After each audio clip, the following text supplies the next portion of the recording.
For those who had been following along, that is not a cat house, by the way. That's for chicks. I had just fixed this thing up. I originally tore it down for this coolant leak. I now have again. Shut the hell up. Oh my god. But I got it all back together, and then it would not run right, and it took me several weeks and several videos to figure out the issue.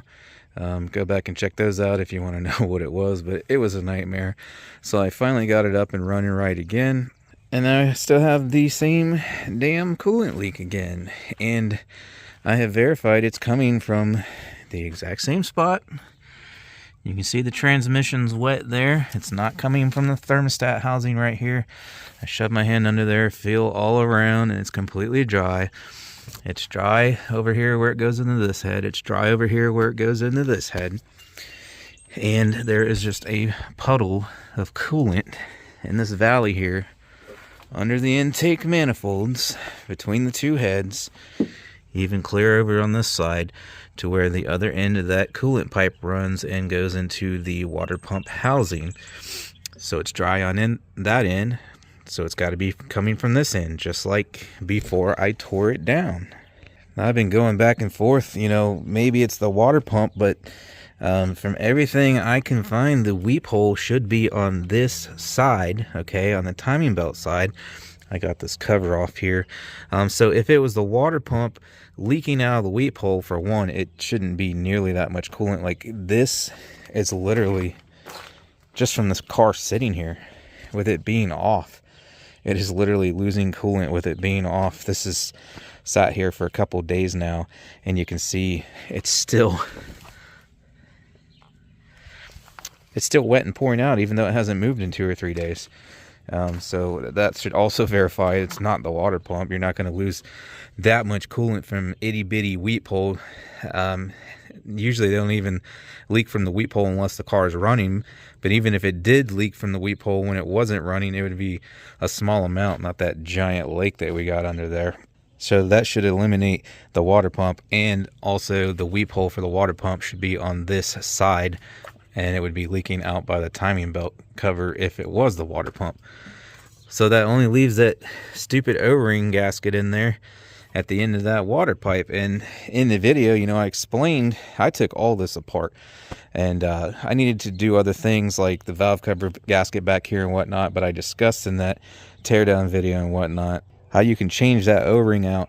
You just take a few things out over here and you can slide that water pipe out the end there, but then it's going to be difficult getting it back in because you can't see very well, and you can't fit very well compared to all this being off to very easily slide it into the end of the water pump housing there, and you could potentially mess up that O-ring.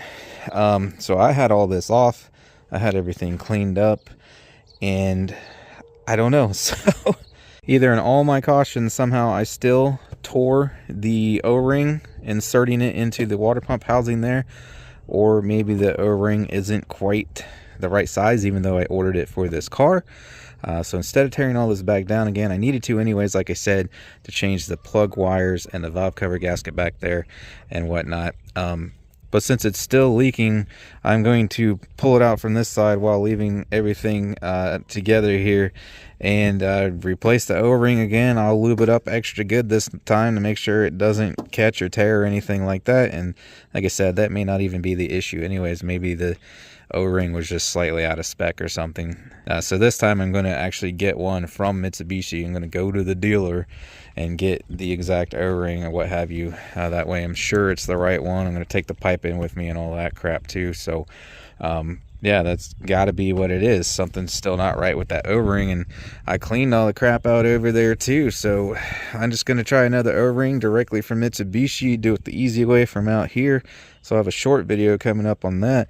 Hopefully that will fix that freaking leak once and for all.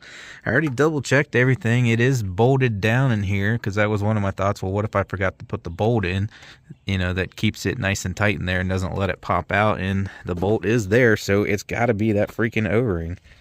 So I'm once again going to replace that O-ring on the end of the water pipe where it goes into the water pump housing. And I'm going to do it the easy way this time by pulling the pipe out the side, so I'll show that in a real quick video when I get everything. And that better fix it. If it doesn't, I don't know. I guess I'll be replacing the water pump, but I really hope it doesn't come to that, because I just had to tear all that crap apart, timing belt and whatnot, to fix the actual running issue that I found.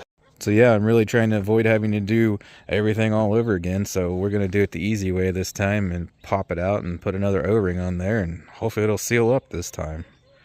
So if I ever get this thing to stop leaking coolant, then I'll finally be able to replace the shocks and struts on it so we can start actually doing some performance modifications and whatnot. Thanks for checking in. Catch you on the next one.